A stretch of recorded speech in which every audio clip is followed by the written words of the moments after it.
Friends, good morning. कैसे आप सब।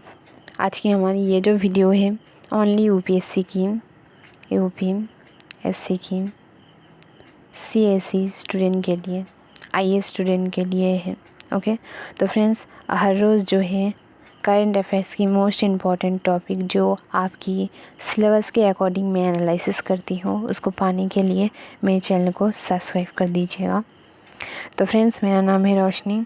मैं एनालिसिस करती हूँ यूपीएससी की, सीएसई की हर एक टॉपिक, सिर्फ करंट अफेयर्स की नहीं। तो फ्रेंड्स, उसके लिए मेरे चैनल को सब्सक्राइब कर दीजिए। और चलिए मोस्ट इम्पॉर्टेंट क्वेश्चन प्लस आप किस तरीके से उन टॉपिक की जो आंसर राइटिंग करेंगे उस टॉपिक के साथ हम जान लेंगे।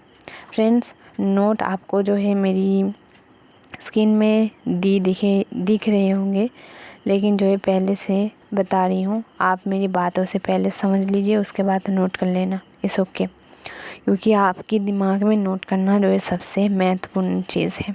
तो देखिए, ये सिर्फ आपके एग्ज़ाम के लिए नहीं, आपकी जो है इंटरव्यू के लिए भी इम्पोर्टेंट है। तो देखिए, ताजमहल या कुतुब मीनार कौन सबसे ज़्यादा ऊंचा है? तो ये टॉपिक तो वैसे ही आपकी स्टडी से रिलेटेड है ही, ऊपर से करंट अफेयर्स में आ गया, मतलब 100% इम्पोर्टेंट हो गया। तो चलिए देखिए, ताजमहल या कुतुब मीनार कौन सबसे ज़्यादा ऊंचा है? अगर इस बात की चर्चा साधारण इंसान से पूछा जाए तो वो डायरेक्ट बोल देगा कि कुतुब मीनार सबसे ज़्यादा ऊंचा है ना। क्यों? देखिए, ये बताती है क्योंकि कुतुब मीनार जो है ऐसे है, सीधा है तो लंबे लंबे लगते हैं, और ताजमहल जो है ऐसे हैं, जिसके कारण ये ज़्यादा ऊंचाई नहीं देखती है। राइट। तो आज की हमारी क्वेश्चन को हम जानेंगे। स्क्रीन में नोट दी हुई है फ्रेंड्स, आपकी 100% हेल्प के लिए फ्रेंड्स, लेकिन पहले आप समझ लीजिए, उसके बाद नोट कर लीजिएगा। पहले आप समझ लीजिए, ओके। उसके बाद आप वीडियो रुक कर या फिर स्क्रीनशॉट लेकर किसी भी तरीके से आप जो है नोट कर लेना। इस ओके।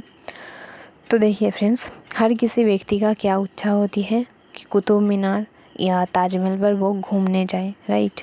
चाहे वो हमारी इंडिया के अंदर की कोई भी व्यक्ति हो या बाहर की, ताजमहल पर घूमने जाना कौन नहीं पसंद करती है।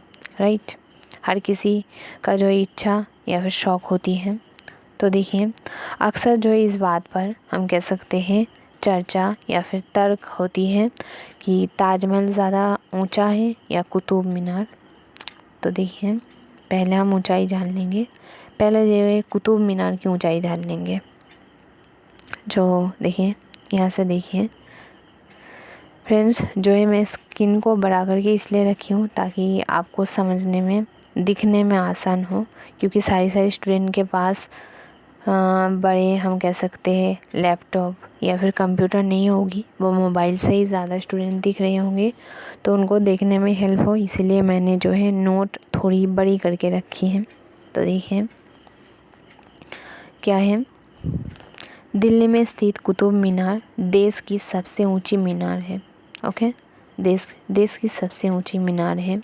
देखिए, ये ज़रूर नोट करनी है कि किसके मुताबिक हमें जो है कुतुब मीनार की माप या उच्चता की नाप मिली है। तो देखिए, यूनेस्को, ओके, यूनेस्को की वेबसाइट के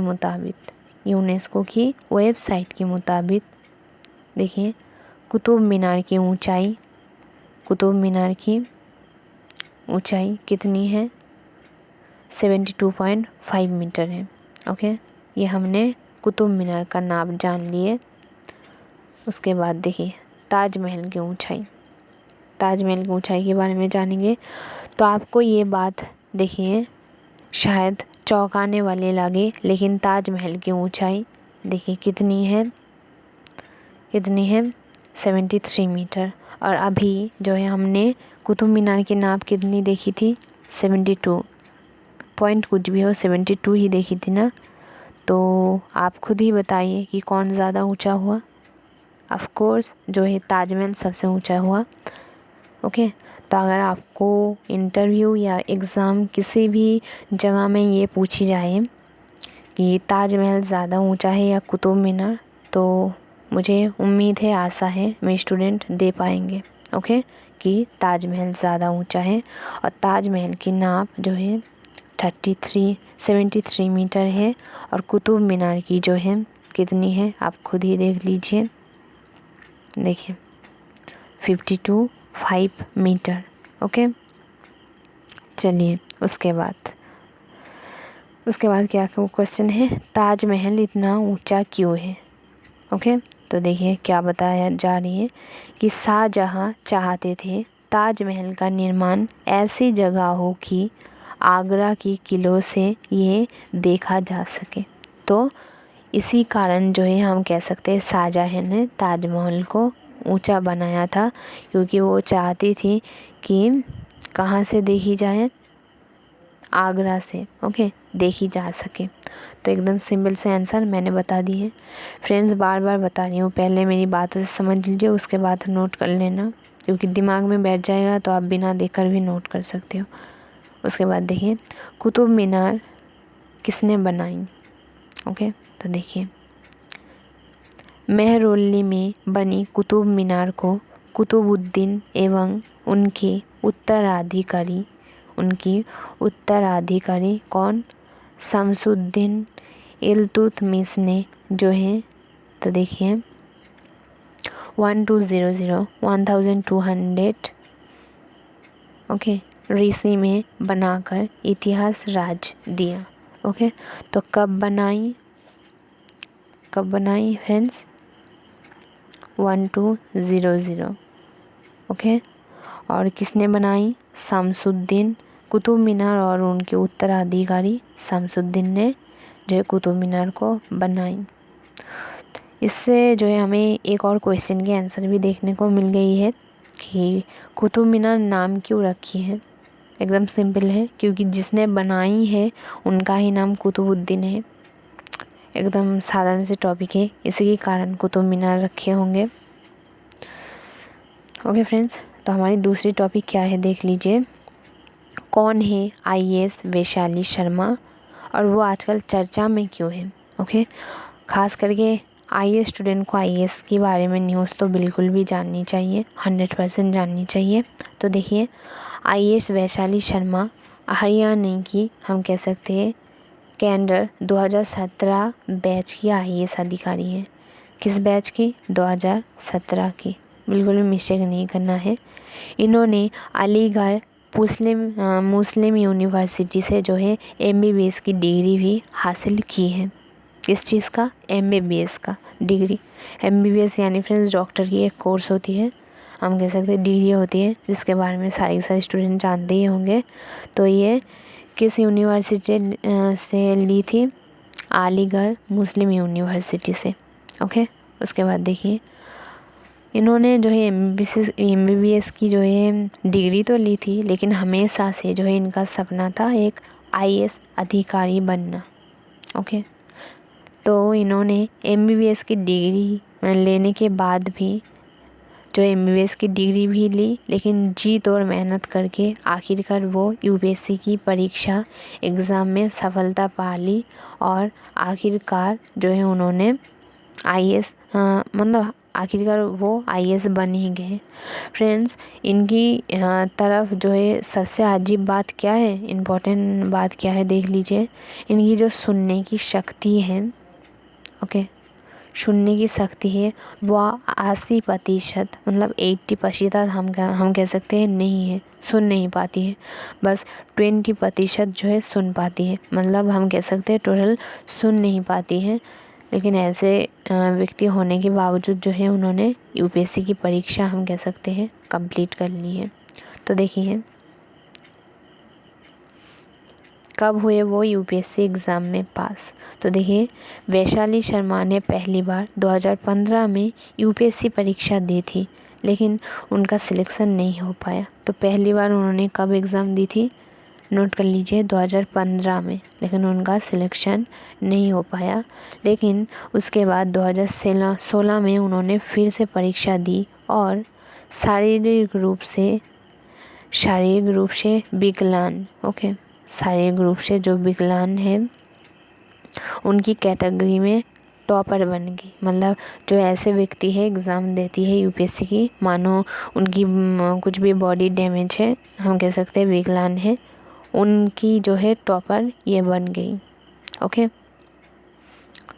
किस साल में? 2016 में। उसके बाद देखिए उनकी 743 रैंक आई थी। तो इनका रैंक क्या है, ये भी बिल्कुल मिस्टेक मत कीजिएगा।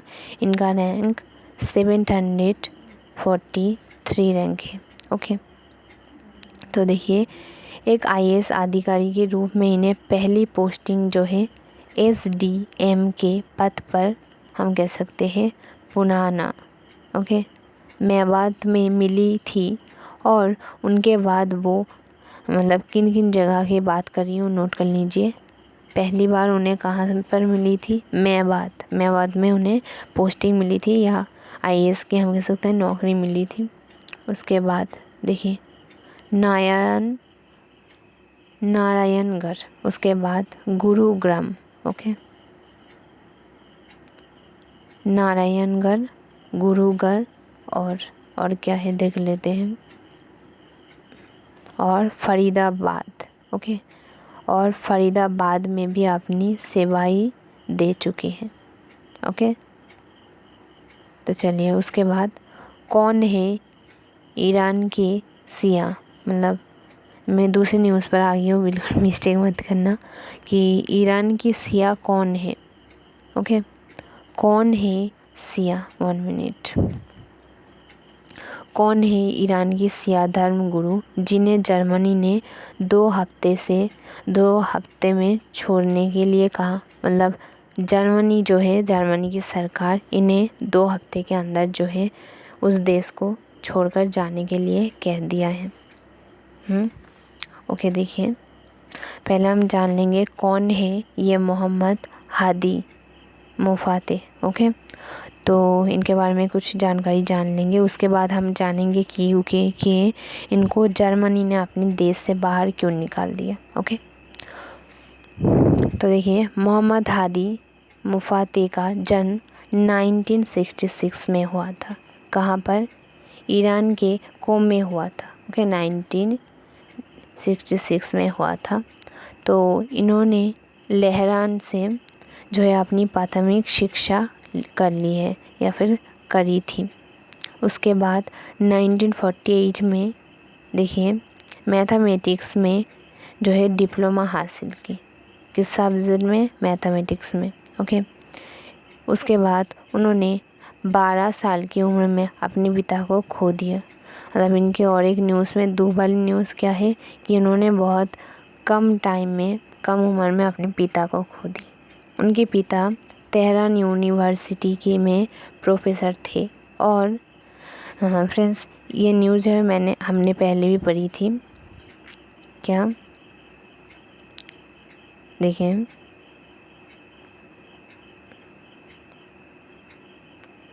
यूनिवर्सिटी से मतलब तेहरान इस जगह से जो है उन्होंने प्राथमिक शिक्षा की थी, जिसके बारे में हमने पढ़ा था।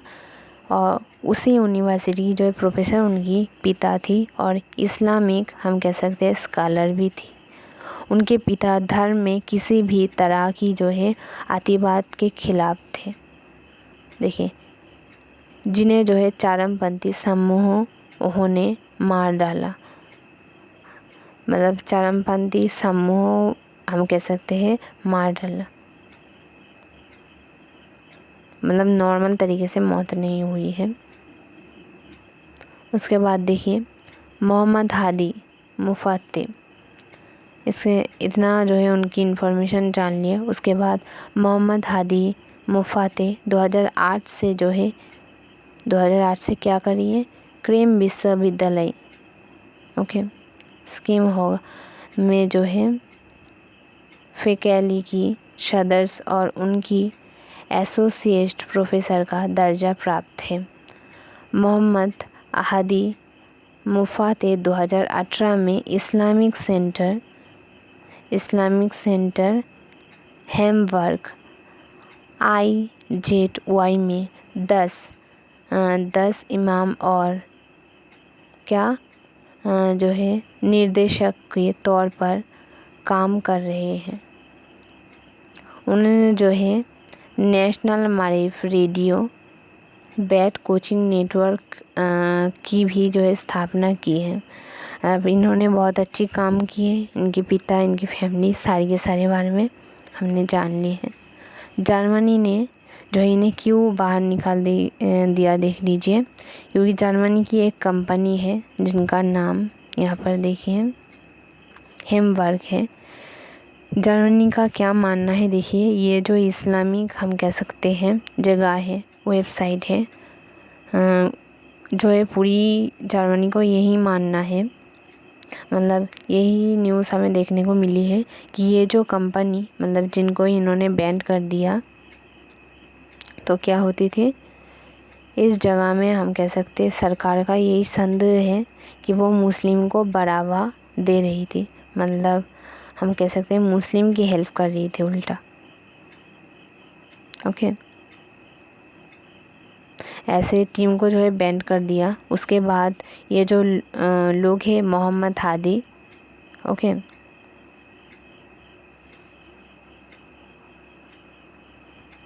इन्होंने क्या किया, उस इनके ऊपर हम कह सकते हैं इतनी फोकस क्यों है, क्योंकि जिस टीम को या फिर हम कह सकते हैं जिस कंपनी को बैन कर दी है, जिस यूनिवर्सिटी को, उसकी एक मेन सदस्य थे ये। और सरकार की यही मानना है कि ये लोग जितना देर तक मतलब उनकी देश में रहेंगी जो है बिल्कुल भी अच्छा नहीं है।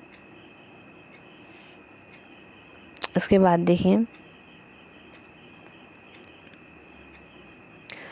तो एक्चुअली में क्यों बाहर निकाल दिया, आई होप मैंने आपको बताया, क्योंकि ये जो थी सरकार को लग रही थी मुस्लिम होने के लिए फ़र्ज़ करे, मतलब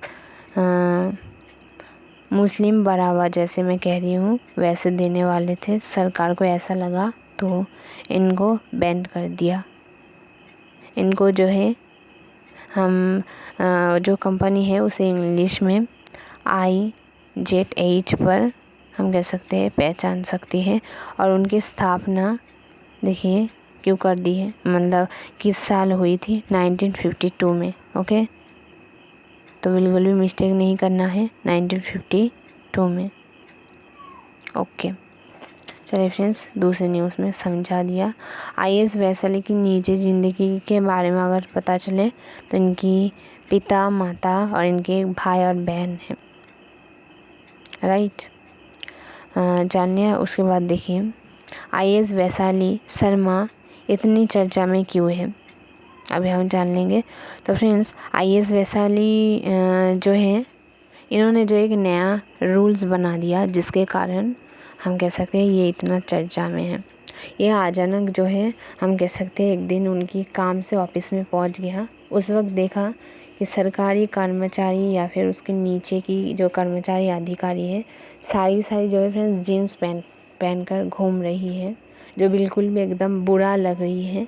और कौन पब्लिक है, कौन कम करने वाले अधिकारी है, इस बात का कोई भी पता नहीं चल रहा था, जो कि उनको जो है ये सिस्टम बहुत बुरी लगी है, जिसके कारण जो है इन्होंने एक नए चीज़ हम कह सकते हैं घोषणा कर दी है, निर्देश दे दी है, जिसके कारण जो है ये इतनी चर्चा में है।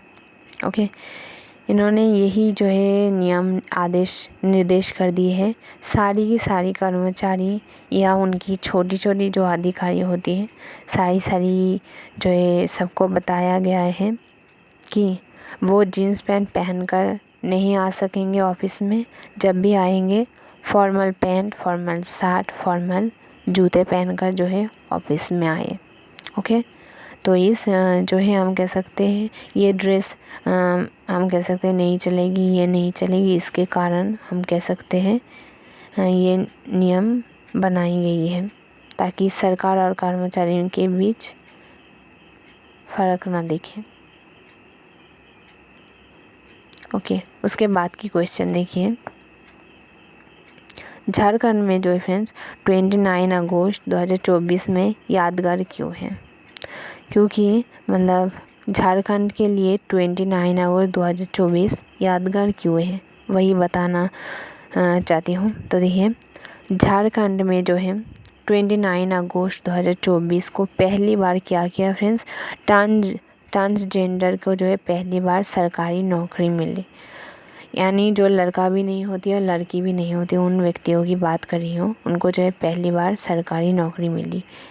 ये दिन इसलिए यादगार है। हालांकि उनके आसपास की जो इलाका है पहले से ही ये मौजूद है, लेकिन ये जो है झारखंड में पहली बार हुई, जिसके कारण झारखंड के लिए जो है 29 अगस्त 2024 यादगार है।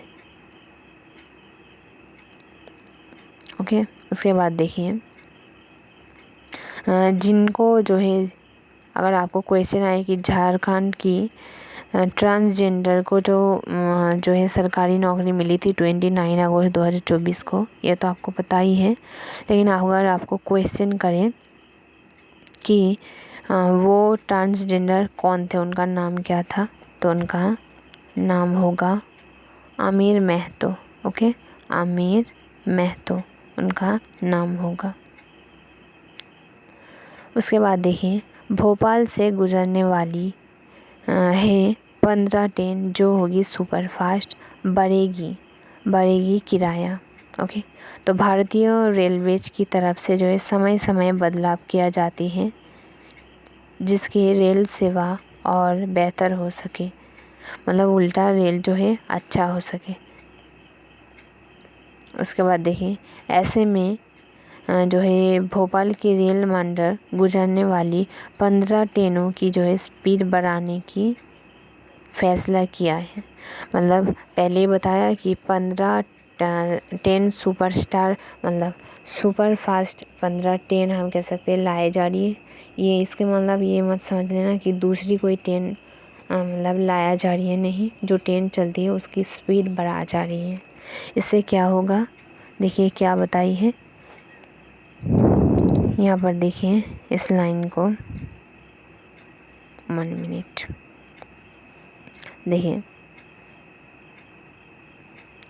सुपर फास्ट ट्रेन में बैठने वाली यात्रियों को जो है 45 मिनट से लेकर 1 घंटे की जो है रेलवे की अधिकारियों ने, हम कह सकते हैं इन्होंने क्या कहा, 55 मीटर, सॉरी फ्रेंड्स, मिनट 1 घंटे, मतलब इतना टाइम बचा देगा जल्दी जाकर, यही कह रही है। उसके बाद देखिए क्या कह रही है, किराया कितनी बढ़ेगी, तो एकदम छोटी सी न्यूज़ है, देख लीजिए। किराया जो है इस बदलाव के लिए ट्रेन की किराया भी जो है बढ़ाया जाएगी। रेलवे अधिकारियों के मुताबिक किराया जो है 25 से लेकर 60 रुपया तक जो है बराबरी मतलब बढ़ सकता है। ओके, जनरल जो कोच है, मतलब ट्रेन की जो साधारण बोगी है, उनमें जो लोग जाते हैं उनके लिए 20 रुपया हम कह सकते हैं बढ़ जाएगी, और जो लोग एसी में बैठकर सोकर रिलैक्स से जाते हैं उनको जो है 45 तक जो है किराया बढ़ जाएगा।